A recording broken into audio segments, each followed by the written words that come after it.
Do you think you got played by Katie's lawyers?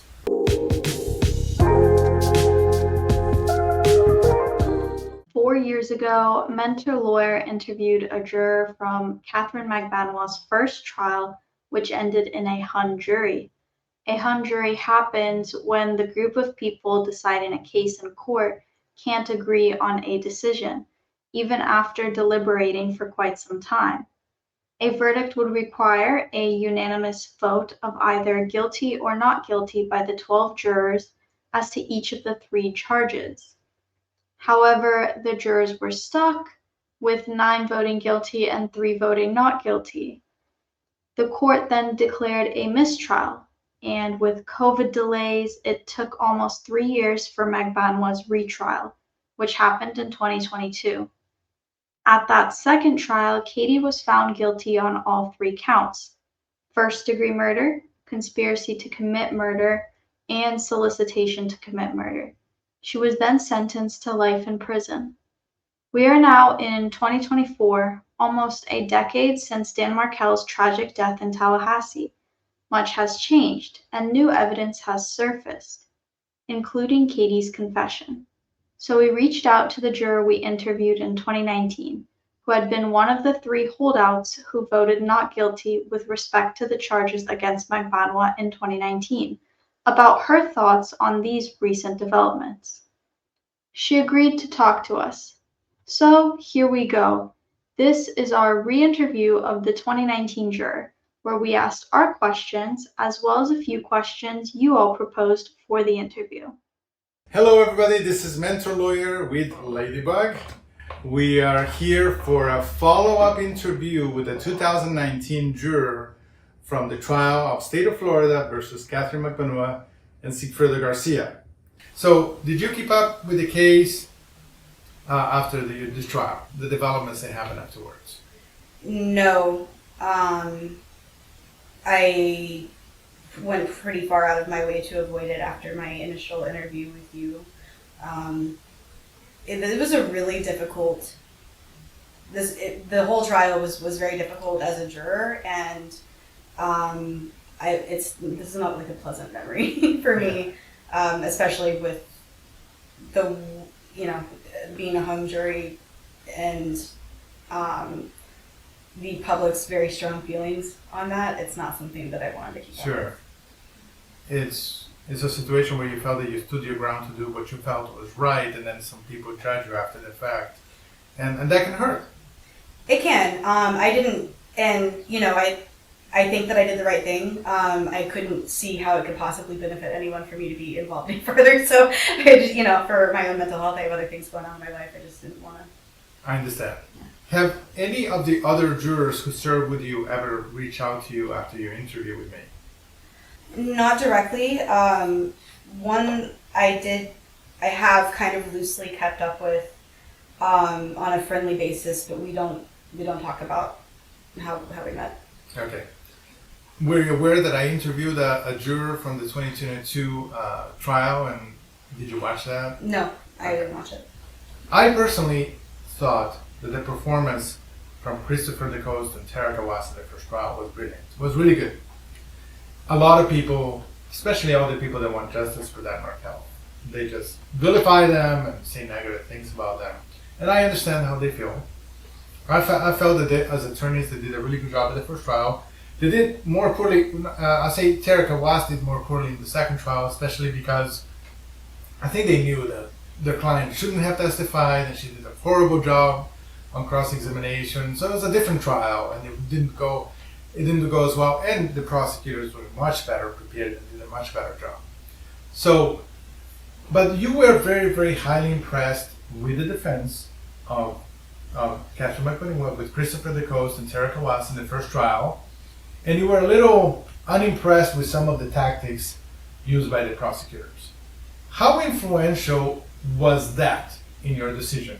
The fact that you felt that the defense attorneys were really good and really believed in the innocence of their client, versus a prosecutor that seems to be grasping at straws or using some of the evidence that may be more prejudicial and not as informative as to the guilt. to try to get a conviction? It was heavily influential on my decision. Cappleman, the prosecutor, and I know that I spoke about this 4 years ago, and it still rings true. She, as a juror, I walked away every day with the impression that she was using a lot of, Katherine Magbanua's, history with men and, time as a bottle service girl. And, then she got, this surgical augmentation and all of these things, trying to paint her in a light that she was, this morally ambiguous, untrustworthy character based on these misogynistic descriptions. And I wasn't buying it. It was crap. It definitely made me less sympathetic towards the prosecution, and I didn't feel they proved their case. So, and yes, that colored my viewpoint, but I didn't vote the way that I voted just because I didn't care for the prosecution the way that they were misogynistic in a lot of their characterizations. I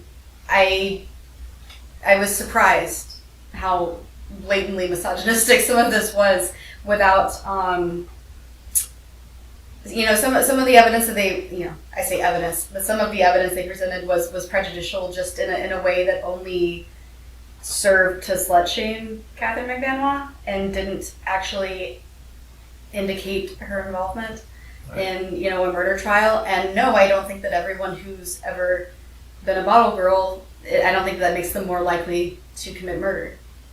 I don't think that she should have. If her point was to paint Katherine Magbanua as an immoral person, it shouldn't have been about her sex life. Right. I understand, and I think you made very valid points at the last trial, and I think that if they watch our interview, I think that they corrected some of those errors for the second trial and the third trial. Although the issue with that is this: some of that evidence was relevant to the case, right? So the issue of the breast augmentation, they made it relevant because they were trying to prove, although the proof wasn't really good, they were trying to prove that it was paid for by Charles Adelson. Although it wasn't really clearly proven. And this was the thing. There was just more emphasis on, well, she was a bottle service girl, well, she had this breast augmentation, and all of this stuff, and not actual evidence that it was the Adelsons paying for any of it. I didn't think that they proved that beyond a reasonable doubt. Yeah, I understand. Yeah, I think those are valid points, and obviously the case was a lot more clear-cut against Sigfredo Garcia than it was against Katie. Yeah. There was a lot of evidence with regards to Katie where there was room for interpretation, right? And one of the defense arguments was that, well, she was making all this cash from all the side jobs, but the way that you felt was that Georgia Cappleman was kind of exploiting that to try to get some of the jurors, at least, to see her in a negative light and help influence a vote of guilty based on the fact that they don't like Katherine Magbanua and what she did in her life. Yeah, and I think historically that would work with juries, and it did work with some of the jurors who were in the first trial as well. But I was not the only juror who, when it ultimately came to that discussion, I was not the only juror who expressed disgust with the misogynistic characterizations. All right. There was some question after our interview about the actual final vote, and I wanted to make sure that we make it 100% clear. My recollection of our discussion was this: that the final vote that was presented to Judge Hankinson in the first run was 10-2, and then the judge sent you back to more deliberations, and then you got one more person to vote not guilty. That's my recollection of what we discussed. And I think that it was Carl Edders from the Tallahassee Democrats who reported always that the final count was 10-2. What is your recollection of what was the final count on the guilt phase for Katherine Magbanua? There were two other jurors who voted the way that I did. Okay, so in the end there were 3. Is my memory correct that in the first vote that was presented to the judge when there was a hung jury the first time, it was 10-2, and then he sent you back to deliberate more, and then it became 9-3? Yeah, that's my recollection. Do you think you got played by Katie's lawyers? As a juror, do I think I personally Yeah, got like played? looking back, because you believe that they really believed her innocence, and if they might have, because she confessed later. Maybe she did tell them that she was not involved. We don't know. But do you feel that, looking back, do you reassess your assessment of their belief? That's an interesting question. And the way that it's phrased. No, it okay. I'm gonna get philosophical. Yeah. The way that it's phrased implies that You got played. if I got tricked, that I would have some I would take personal offense to believing something that wasn't true in this trial. And no, I don't take personal offense to the possibility that they lied to my face and I believed them. I think that was their job. So maybe I got played by Katie's lawyers, but I did my job as a juror, and they did their job as her defense attorneys. I agree. I agree fully That's a with you. good So answer. that's a really good answer. I think that's a stupid question. That's a stupid question. I didn't get paid for it. I didn't go to jail. It's an interesting question. I think that that kind of misses the point, though. Well, what is the point then? That's their job, and they're supposed to try to. They're supposed to try to make the jury believe that they believe in the innocence of their client. Right.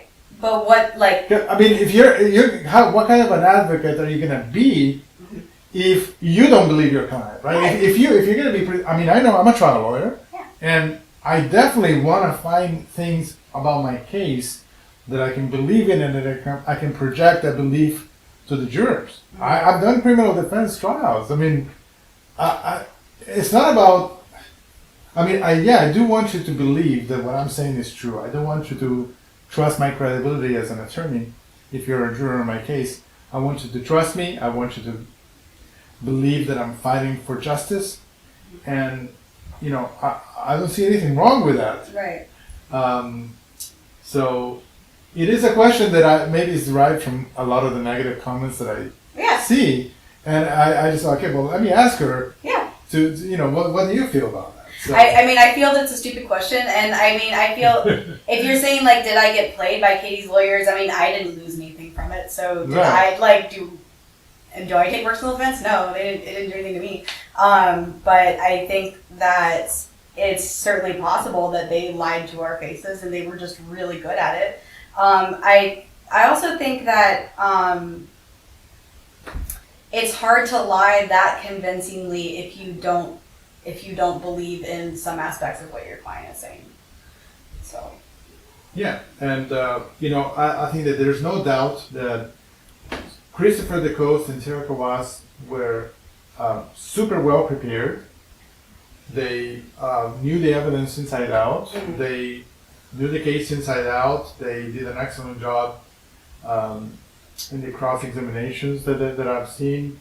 And their arguments in the first trial were really good. I did not like the part that I did not like about the first trial. Their performance was the closing argument by the coast, where he was trying to argue that Sigfredo Garcia would do the murder to get Katie back. I thought I don't even that was remember that part. yeah. I thought that was a very weak argument, that this macho man is gonna go and kill somebody for Charlie, Yeah. so that Charlie would stop seeing his ex. I thought that was weak. But other than that, they didn't have much to work with. Yeah. They didn't have an amazing case, but they poked all the holes that they could have, and they did a good job on that. Yes. So They presented better than Sigfredo Garcia's attorney, for sure. sounds like an yes. Yeah, but also he had even less to work with, so that may not be a fair yeah. assessment. In the first interview, you mentioned that the state's theory of the case had a lot of holes. Mhm. Have any of those holes been? Obviously we know that Katie now confessed, but her involvement. But are any holes that still remain? If you can recall, what was missing in the story, or what you felt was wrong in the story? I don't remember what I was specifically referencing then. The thing that still stands out to me as it doesn't sit right is how specifically Luis Rivera, gave this information to the police and the prosecution. I don't know what I'm missing. I don't know what, but there's some large parts of the story that are not revealed. And I'm not that interested in looking closely at it. I understand. I totally understand. Of course. Yeah. One of the things that I do remember, and maybe this was in the first or the second trial or both, was that the defense was trying to paint the picture that the prosecution was feeding information to Luis, like they kind of were feeding him what they wanted to hear back from. Yeah. Is that what you felt that maybe it did happen? I felt like it was a possibility. And that may have been because Georgia Cappleman came across as very frustrated for a lot of that trial. I think there's a lot of information that she couldn't share with the jury that she wanted to. But the impression that I got as a juror at the time was that she was frustrated that she didn't have more evidence. Mm-hmm. And in retrospect, it's because she couldn't share. Yeah, no, of course the judges make decisions. Right. They exclude some evidence, and you go into the trial not knowing sometimes Mm-hmm. those results. Some of the decisions from the judge happen before the trial, but many of them happen during the trial because they depend on other evidence. So yeah, obviously that can frustrate a prosecutor when they cannot introduce much of the evidence that they were hoping to use. Interestingly, at the second trial, what Tara Kawass, she was the main one arguing in the second trial, she was trying to argue that was evidence of her innocence, that she was offered to lie by the prosecutors and to throw in Charles Adelson under the bus, but she has so much integrity that she doesn't want to take this awesome deal and go home to her kids because that would make her lie. That was the spin that the defense used at the second trial. You said that there were a few things that the prosecution did unfairly, but I can tell you as an attorney and observer that I know that the defense also uses some unfair tricks, and one of them was the whole issue of you guys heard from the defense attorney that she had breast cancer. That was something that she threw in there. She found a way to throw it in there. Yeah. I think it was during the examination of Katherine Magbanua that one of the reasons why they couldn't talk for some time was because she was sick. Yeah, because she was sick. I mean, they did try to use sympathy as well. Mm-hmm. It wasn't just the prosecution, so let's, to be fair. But I understand how you feel. From Miranda B, 5034, did you ask any questions during the trial since Judge Hankinson allowed it? Yes. Can you tell us what those questions like were? If you remember anyone specific. Or if someone from the group said anything? So during the, deliberation, we asked a few questions about the specific definition, like the legal definition. And I think those were read aloud in court with everyone present. Yes. Yeah. Yes. So if that's what you mean, yes, there were. So whatever questions there were about the specific definitions of different legal terms and how we should employ them, I was involved in getting those questions out. I wasn't the only person asking those questions, but yeah. All right, but the question actually is a little different. Okay. In the first trial, the judge allowed the jurors, after each witness was done and the attorneys were done with questions, they allowed the jurors to ask any follow-up questions. And there were a few that were asked. Do you recall any? Do you have any questions that were read? I remember that I had a question that was read. I think it was one of the forensic experts. I'm pretty sure it was a scientist of some kind that I asked the question. So I think that I don't remember the question and I don't remember who the witness was. That's fine. But there was at least a question. There was a question, yeah, and I want to say it was one of the forensic experts that I was asking of. Was there any question from a juror to a witness that you were like, wow, that's a good question? Anything like that you recall? Maybe, but it's been so long. Sure. Yeah. Okay. From Rebecca Omby, 8926. You stated in your previous interview that Tara Kawass really believed in Katie's innocence. Did this have any influence on your decision to vote not guilty? I think that her defense attorneys did a good job of painting her in a very sympathetic light. And it was obvious that Tara Kawass had spent a significant amount of time with Katie Magbanua, and believed at the very least that her client should not go to prison. Yeah, I agree. From L. Dolan, 4051. Do you have any advice for future jurors who are picked for a high-profile murder case?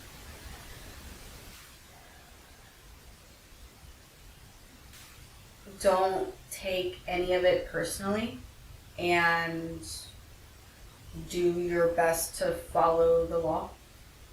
That's what I did, and I also think that's what everyone else in the jury did. We came to different conclusions. You know, ultimately it was 9-3. We all came to different conclusions, but I don't think that was for a lack of effort on anyone's part. In an alternative juror interview Mentor Lawyer had with a juror from the second trial for Katherine Magbanua, he talked about how the floor person did a really great job letting everyone talk. And I know how you were saying like you all were a little more argumentative. So I wondered, like, did the floor person do a good job? Did everyone agree with how they were running things? Because I have no idea how that works. The foreman in the first trial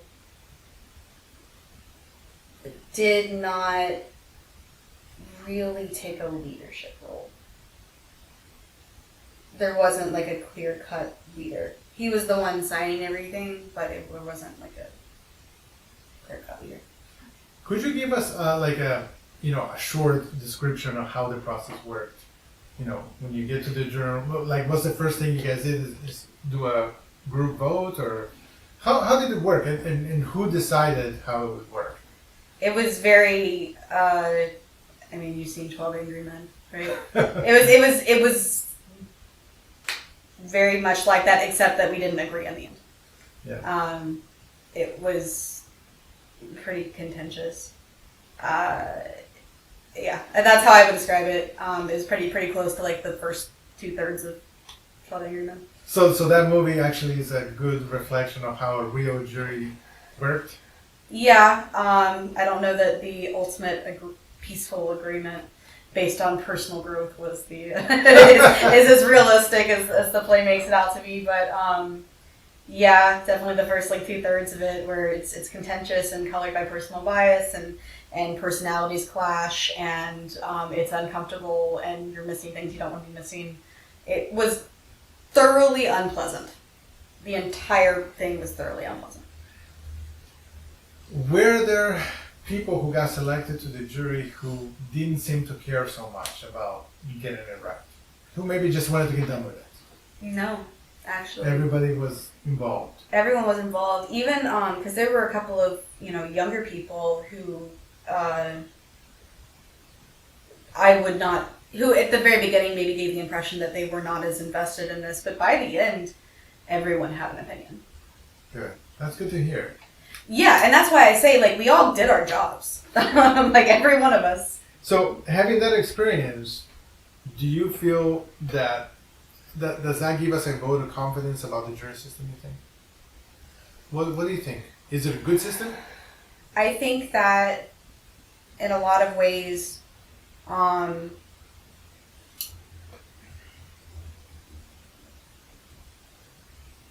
the willingness to challenge one another is probably what made us what I consider to be a good jury. And I think that if you have some personalities that are not willing to have difficult conversations and disagree with people, that it would make for a not very good jury. So I don't know that the jury system is a good system. I think it very much depends on who is selected, and not necessarily what their personal biases are, but whether or not they are confident enough in their own morals and their own interpretation to speak up, and also whether they are willing to listen and change their opinion based on new evidence. Sure, or on other people's point of view. Right. Yeah. No, I think you're a brilliant observer.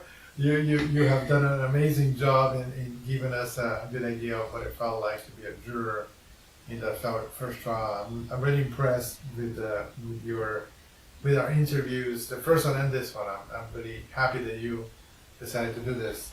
Again, I wanted to say thank you so much for being here. Thank you so much for doing the service for this community, because we rely on people that actually care about being good jurors to make the system work. And I'm an attorney, I do trials, and one of the things, I've had trials where I felt like that I couldn't pick a good jury, and I didn't feel like I had jurors that really cared, and that makes such a big difference in the result and the whole process.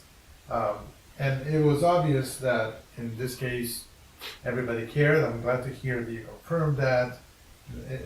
The attorneys actually spoke very highly of the jurors in all three trials. Did they really? Yeah, That's yeah. funny. So I mean, I think you did the right thing. You voted the way that you felt, that your conscience told you to vote, and in spite of the negative comments out there, I commend you for doing that. Very highly. This is also someone coming in with no knowledge of the case. I think everyone always Right. forgets that, because same with the Adelson trial, like everyone's, saying bad things about Rashbaum or about, how easy it is to know that, this person's guilty or not. But you're coming in with nothing. You don't know any of these people. You don't know, everyone who's watching this trial sees the interviews, reads every article on it. You're coming in with absolutely no knowledge. So it's very different. That is a I think wonderful. people forget about Yeah, that. it is a wonderful point, because a lot of the people that watch and then they make these critical comments of the jurors, for example, they heard all that evidence that the judge decided should not commit. Right. And they heard even more than that, things that the state is not even trying to introduce because they know how prejudicial it is. Yeah. They hear wiretap phone calls where Charles Adelson is discussing, almost committing sexual crimes against girlfriends. There's a lot of bad things, for example, against Charles Adelson on those wiretaps that other people have watched, and they feel that this whole family is evil. But that's not going to come into the trial, and that's not something the jurors should be considering, because the trial is about a murder, not about whether this guy has done 50,000 other things that are horrible. Exactly. And as jurors, we weren't attorneys. We were not, true crime fanatics, because if we were, then we wouldn't really have been a jury of their peers. Right. And if we came in with all this knowledge and very strong feelings about the case, then we shouldn't be selected as a jury. I agree. All right. Well, thank you. Yeah, Any thank final you. comments from No, Ladybug? this is fine. We also reached out to the 2022 juror we interviewed after Katie's conviction about her thoughts regarding the recent developments in the case. This is what she wrote in response. Quote, "I am relieved that Charlie was convicted. I believe Donna was also involved / complicit in Dan Markel's murder, and I hope that a jury will be able to convict her." Close quote. Thank you so much for watching this video. Don't forget to like, subscribe, and hit the notification bell.